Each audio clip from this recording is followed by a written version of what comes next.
माननीय उपमहापौर, पुणे शहरात भटक्या कुत्र्यांची संख्या मोठ्या प्रमाणावर वाढत असून भटक्या कुत्र्यांच्या हल्ल्यामध्ये अनेक नागरिक जखमी होत आहेत. सध्या शहरात अनेक भागांमध्ये कुत्र्यांची टोळकी तयार होत असून दिवसाढवळ्या नागरिकांवर हल्ल्यांची घटना वाढत आहे.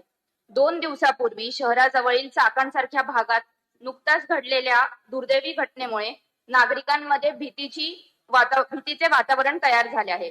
त्यात सर्वात जास्त लहान मुले, वृद्ध लोक आणि महिला यांना होणारे त्रास जास्ती आहेत. आमच्या प्रभागातच नाही तर पुणे शहरात भटक्या कुत्र्यांमुळे पुढील आरोग्यविषयक धोके निर्माण होतात.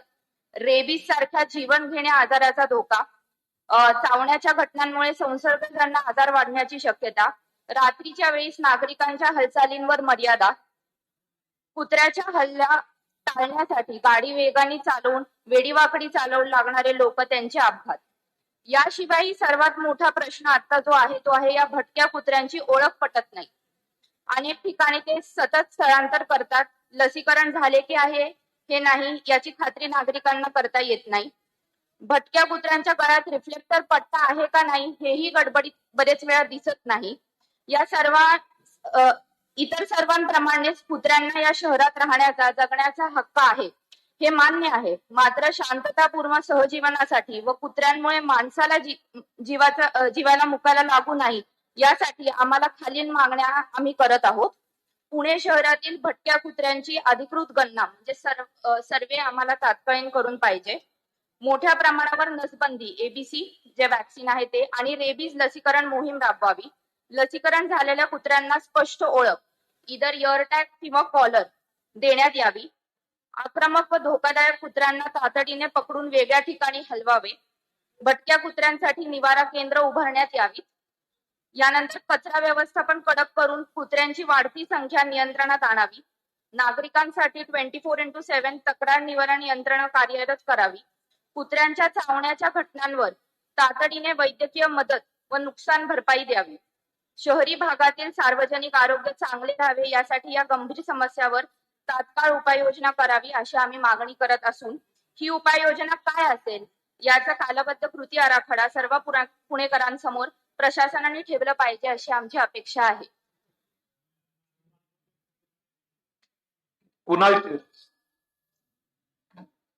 धन्यवाद माननीय सभापती महोदय.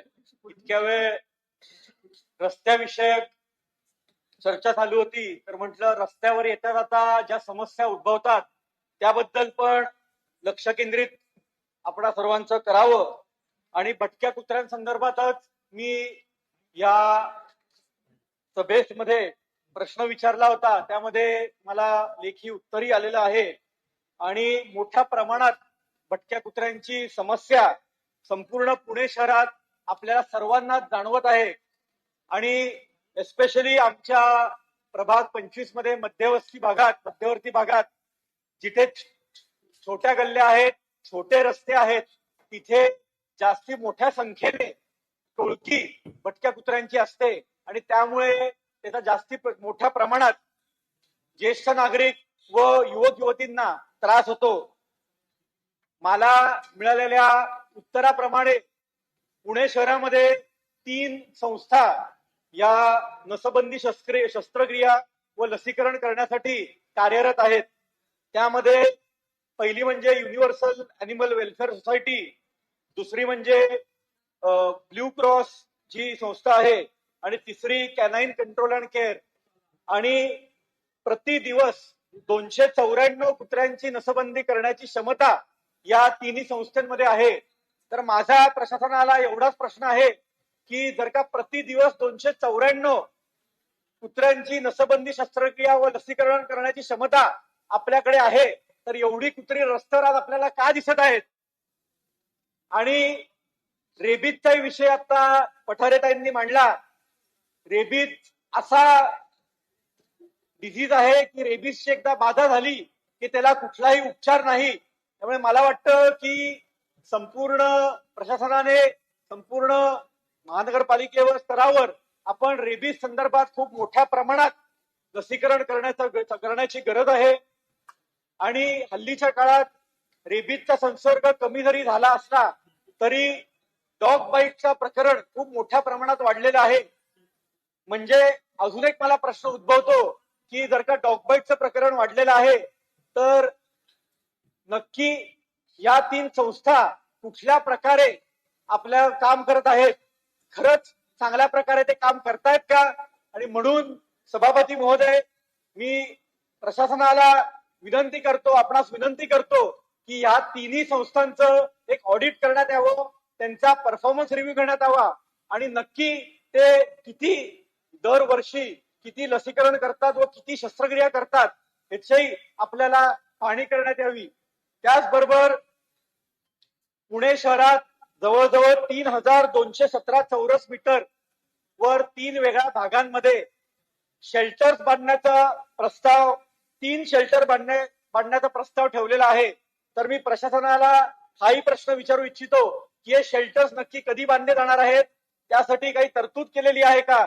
आणि लवकरात लवकर या शेल्टर्स मध्ये आपण कशा प्रकारे चांगल्या प्रकारे प्राणीप्रेमी लोकांना तिथे व्हॉलेंटियर म्हणून चांगल्या प्रकारे तिथे आणू शकतो आणि जास्तीत जवळजवळ 11,000 कुत्र्यांना आपण तिथे प्लेस करू शकतो, जेणेकरून 11,000 कुत्री आणि ह्या कुत्र्यांची टोळी ही पुणे शहराच्या रस्त्यांवरून तिथे शेल्टर्स मध्ये जाईल आणि आपल्या सर्वच पुणेकरांना त्याचा एक चांगला फायदा होईल. मला बोलण्याची संधी दिलीबद्दल धन्यवाद.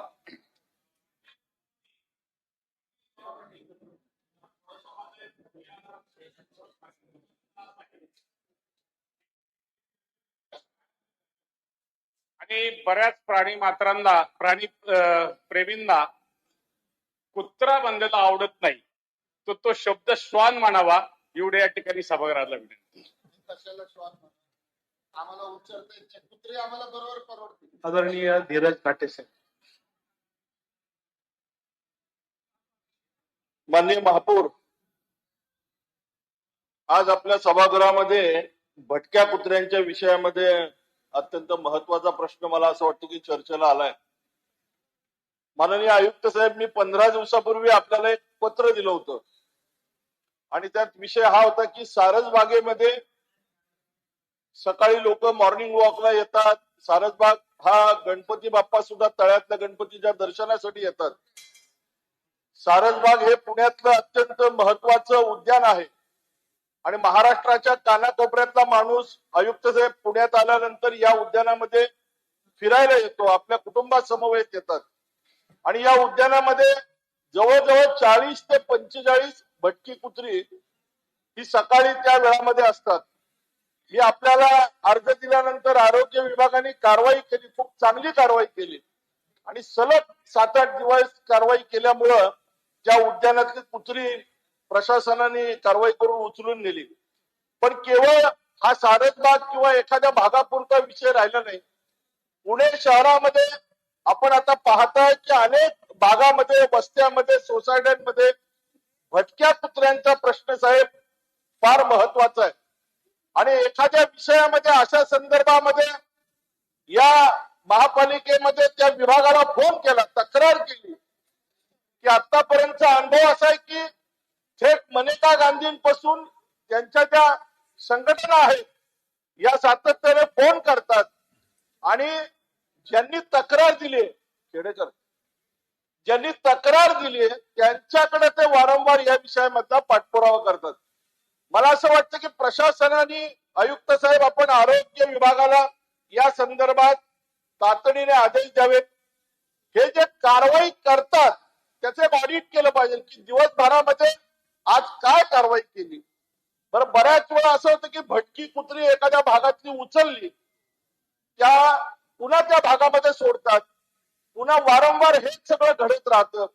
काल मी तुम्हाला सांगतो आयुक्त साहेब, आपल्यापैकी कोणीतरी सोशल मीडियावरती भैया व्हिडिओ पाहिला असेल. एक साधारण 7वी-8वीतला मुलगा आहे ज्याला कुत्रं चावलं आणि साधारण 2-4 आठवड्यामध्ये या मुलाला दवाखान्यामध्ये नेत असताना हा मुलगा कुत्र्याप्रमाणे भुंकत होता. ही काल्पनिक कथा नाहीये. काल एका माध्यमांनी सोशल मीडियावरती हा व्हिडिओ टाकला होता. अशा पद्धतीने ज्येष्ठ नागरिक, लहान मुलं, कामाला जाणारी माणसं जीव मुठीत घेऊन अशा ठिकाणी जगत असतात आणि या विषयावरती मुद्दा उपस्थित झाला की तो थेट पोलीस स्टेशन पर्यंत जातो. आयुक्त साहेब, या विषयामध्ये एखादी पॉलिसी केली पाहिजे. पुणे शहरामधला हा अत्यंत महत्वाचा प्रश्न आहे. मी असं म्हणेल, तुम्ही हे अनाधिकृत फ्लेक्स काढण्याची मोहीम करताय, तुम्ही स्वच्छतेची मोहीम करताय, तुम्ही पुण्यातल्या भटक्या कुत्र्यांचा प्रश्न हा अत्यंत महत्वाचा आहे. या वर्षभरामध्ये याची काहीतरी पॉलिसी केली पाहिजे. आणि केवळ खोटे रिपोर्टिंग केले जातात की आम्ही कारवाई केली, तक्रारी आल्यानंतर सांगितलं जातं. बरं, ज्या ज्या ठिकाणी सार्वजनिक ठिकाणी जर अशा पद्धतीने भटक्या कुत्र्यांचा वावर असेल, आज सारसबाग हे अत्यंत पवित्र आहे, गणपतीचं मंदिर आहे, त्या ठिकाणी या भटक्या कुत्र्यांना मांस टाकलं जातं. ही भटकी कुत्री त्या ठिकाणी रोज येतात.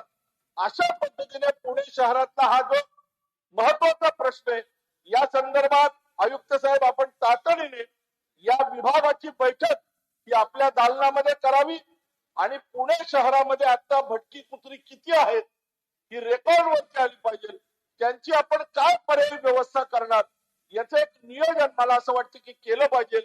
कारण अशा पद्धतीने हा प्रश्न जर चिघळला तर पुण्यामध्ये माणसांपेक्षा भटक्या कुत्र्यांची संख्या जास्ती होईल का काय, असं या निमित्ताने मला सांगावंसं वाटतं. आदरणीय गणेश बिडकर. माननीय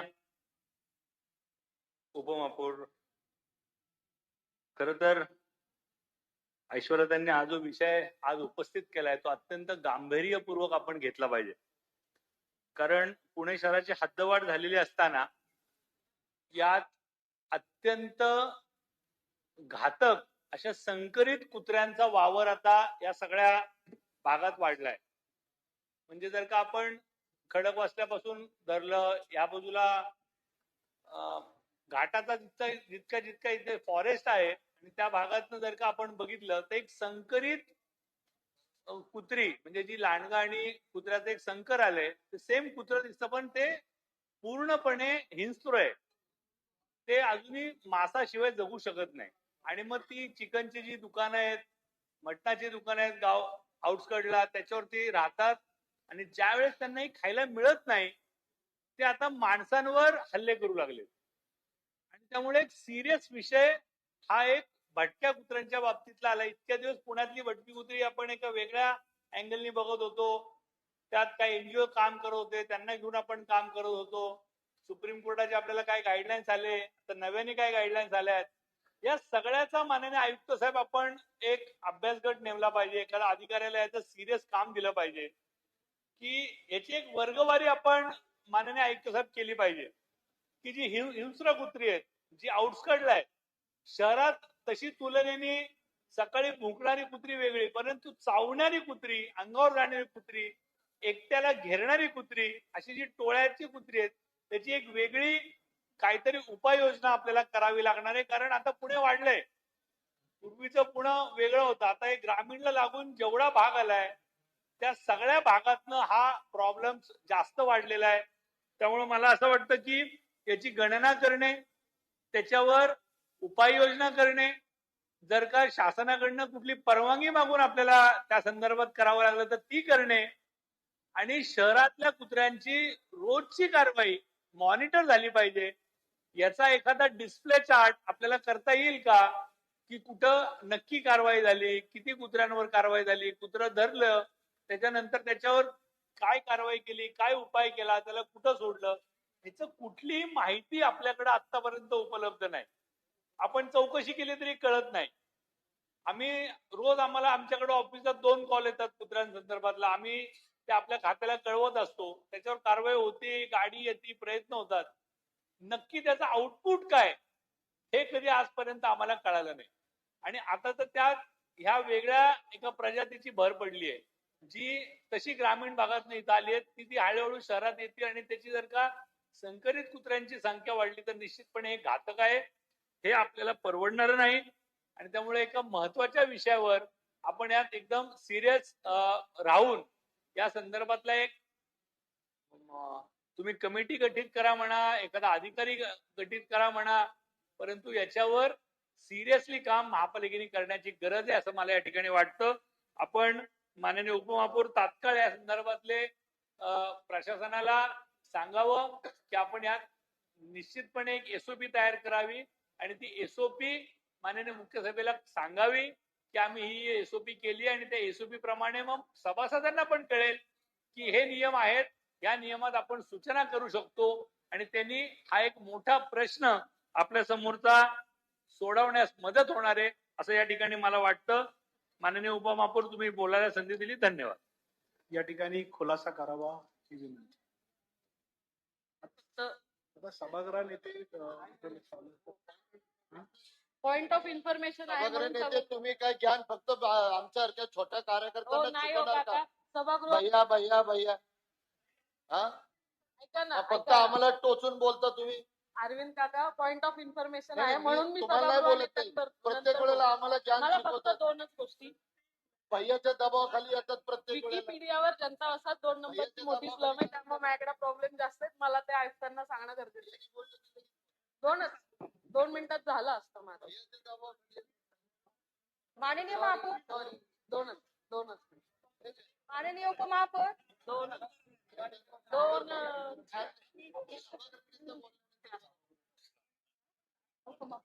मी थांबले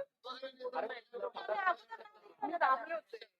नाव दिलत, मी नाव पण दिलत. एकच मिनिटात टाइम लावा, एकच मिनिटात. Okay okay.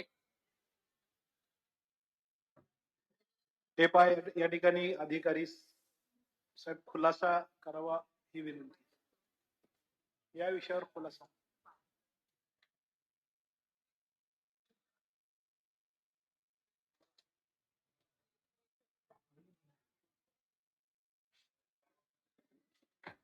मान्य सभापती, मान्य सभागृह, आता जे मुद्दा उपस्थित झालं त्याच्यावर खुलासा देते.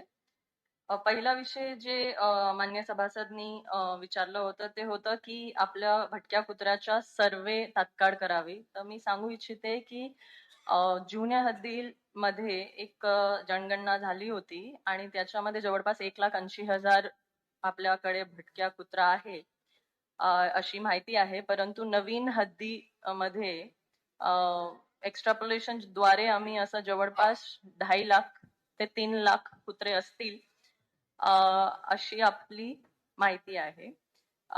दुसरा विषय होता एबीसी आणि अँटी रेबीज बद्दल. तर त्याच्यासाठी जसं मान्य सभासदांनी सांगितलं की ओन्ली 300 कुत्रे आपण जवळपास हे बरोबर माहिती आहे की प्रतिदिवस हे सर्व संस्था मिळून 300 कुत्रेच्या अॅनिमल बर्थ कंट्रोल म्हणजे नसबंदी करते. तर त्याच्यासाठी प्रशासनाने आता नियोजन हे केलेलं आहे की आपण 3 शेल्टर उभारणार आहोत, शिंदेवाडी, भुगाव आणि रामटेकडीला, ज्याच्यामध्ये जवळपास 1000 कॅपॅसिटीचे 3 शेल्टर आम्ही उभारणार आहोत. आणि हे तिन्ही ठिकाणी आम्ही एबीसी ची संख्या वाढवणार आहोत आणि शेल्टर आजपर्यंत पीएमसी कडे काही परमनंट शेल्टर नव्हतं, तर आम्ही ते पहिल्यांदा शेल्टरची व्यवस्था करत आहोत. त्याच्यासाठी आम्ही 26-27च्या बजेटमध्ये रफली 25 कोटी ठेवलेला आहे. आणि हे खूप गरजेचं आहे. जसं आपण सांगितलं की माननीय सर्वोच्च न्यायालयाचा आदेश आहे की पब्लिक प्लेसेस मधून कुत्र्यांना स्टरलाइज करून आपल्याला शेल्टरमध्ये ठेवणे आवश्यक आहे. तर हे जवळपास शिंदेवाडी आणि भुगावच्या इन्फ्रास्ट्रक्चर रेडी आहे, फक्त केज बांधणी आणि मग त्याच्यानंतर कुत्र्यासाठी दररोज प्रमाणे त्यांचे एस्टिमेट सर्व रेडी केलेलं आहे. तर पुढच्या वर्षामध्ये हे नियोजन आहे. त्याच्याशिवाय आपण जे अँटी रेबीजचं सांगितलं तर ते मी माहिती देऊ इच्छिते आपल्याला की आजपर्यंत पीएमसीने नसबंदी व शस्त्रक्रिया जी केलेली आहे त्याची संख्या आहे 1 लाख, रफली 1,60,000 आणि विशेष मोहीम अंतर्गत मोकाट व भटक्या कुत्र्यांना लसीकरण केलेली संख्या आहे 1,70,000 आणि असं एकूण मिळून 3,26,000 ची ऑलरेडी आपण केलेली आहे.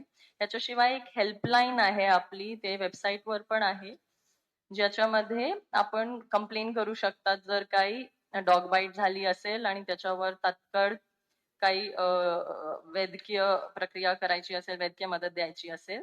आपल्याला माहिती असेल की अगोदर आपल्याला स्टरलाइज करून तेच ठिकाणी कुत्र्यांना ठेवावं लागत होतं, पण आता सुप्रीम कोर्टची नवीन गाईडलाईन आलेली आहे, त्याच्याप्रमाणे आम्ही नवीन शेल्टर्स बांधू. फक्त अॅनिमल वेलफेअर बोर्ड ऑफ इंडियाची काही गाईडलाईन्स आहे, ज्याच्यामध्ये ते संस्थाकडे ते प्रोजेक्ट रेकग्निशन पाहिजे, तर ते आपण आता प्रक्रिया सुरू करत आहोत. त्याच्याशिवाय जे धीरज घाटे साहेबांनी विषय काढलं की फीडिंग पॉइंट कुठे पण आहे, तर त्याच्यासाठी पण सूचना आहे सुप्रीम कोर्टची की तुम्ही ठराविक फीडर पॉइंट्स असं स्पष्ट करावे पूर्ण शहरामध्ये. तर आम्ही 88 फीडर पॉइंट्स केलेले आहे, परंतु त्याच्यावर जसं आपण सांगितलं मॉनिटरिंग होणे आणि प्रॉपर SOP होण्याची गरज आहे, तर त्याच्यावर प्रशासन आता काम करते. धन्यवाद. मॅडम, फक्त मला एक या विषयात असं म्हणायचं की आपल्याकडं या खात्यामध्ये किती स्टाफ आहे, आणि आता पुणे शहर आपण जर पाहतो आपल्याकडे जवळजवळ 15 क्षेत्रीय कार्यालय आहेत, एवढं व्याप्त समाविष्ट गावं आपल्याकडे आली आहेत. हा स्टाफ आपल्या या सगळ्या प्रक्रियेसाठी पुरेसा आहे का? मॅडम, आता शहरात अशी परिस्थिती की ग्रामीण भागामध्ये जशी बिबट्याची भीती आहे तशी शहरामध्ये भटक्या कुत्र्यांची भीती सामान्य पुणेकरांना आहे. एक दिवस अशी वेळ येईल की एखाद्या सभागृहात सुद्धा भटकं कुत्रं आलं तर आपल्याला आश्चर्य वाटू नये. स्टाफच्या संदर्भात एकदा सांगा ना किती आहे?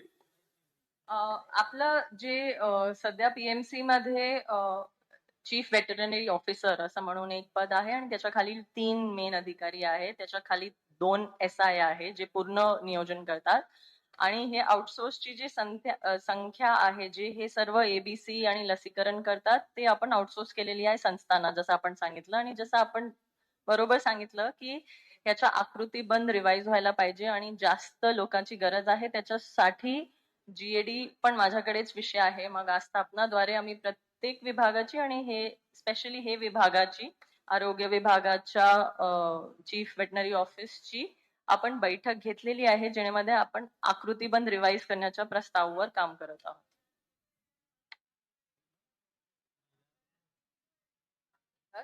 त्यांचा आपण कसा सपोर्ट घेतोय, कारण माझ्या भागात गुरु नानक नगरमध्ये अशी NGO आहे जी कुत्री सांभाळते. रेसिडेन्शियल एरियामध्ये 300 कुत्री ठेवले. तुम्हाला माहिती आहे सगळ्या विषय, मॅडम तुम्ही आलेला होतात व्हिजिटला, परंतु बऱ्याच कंप्लेंट झाल्या या 300 कुत्र्यांना हलवण्याच्या, त्यांचा रोजचा त्रास, ओरडण्याचा आवाज आणि तो एक प्रकारचा वाद जो त्या पूर्ण भागात येतो. आणि त्याच्यासाठी आपण सासवडला त्यांची स्वतःची 5 एकर जागा आहे. महानगरपालिकेने हडपसरच्या इंडस्ट्रियल एरियामध्ये त्यांना 32 गुंठ्याची जागा दिली आहे, शेल्टर उभं केलंय. या प्रकारचे चांगले शेल्टर आपले हडपसरला उभे आहेत. असं असताना ती संस्था तर तिथे हलवत नाहीये आणि त्या कुत्र्यांना अजिबात त्या रेसिडेन्शियल एरियातून बाहेर काढत नाहीये. आणि आता जो भटक्या कुत्र्यांचा एवढा मोठा प्रश्न सगळ्या सभासदांनी मांडला, माझ्या मते 32 गुंठे जागा हडपसर सारख्या जवळच्या ठिकाणी असताना आपण प्रशासनाकडून कारवाई होत नाही. त्याच्यामुळे या संस्थाही ह्यांना फंडिंग झालेलं असतं, भरपूर सारं फॉरेन फंडिंग असतं, तरी या संस्था त्या रेसिडेन्शियल एरियात स्वतःच्या कम्फर्टमध्ये स्वतःच्या बंगल्यात ती संस्था चालवतात. माझ्या बरोबर असा असंख्य लोकांचा प्रश्न या 32 गुंठ्याच्या जागेतच सुटणार आहे मॅडम, आणि हडपसरला जवळ जागा आहे.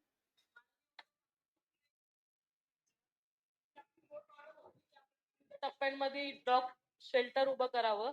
तर आता तुम्ही जे 88 फिल्टर पॉइंट सांगितले, तर आपल्याला डॉग शेल्टर असे आपण किती ठिकाणी केले त्याची कृपया आम्हाला यादी मिळावी. धन्यवाद. ओके.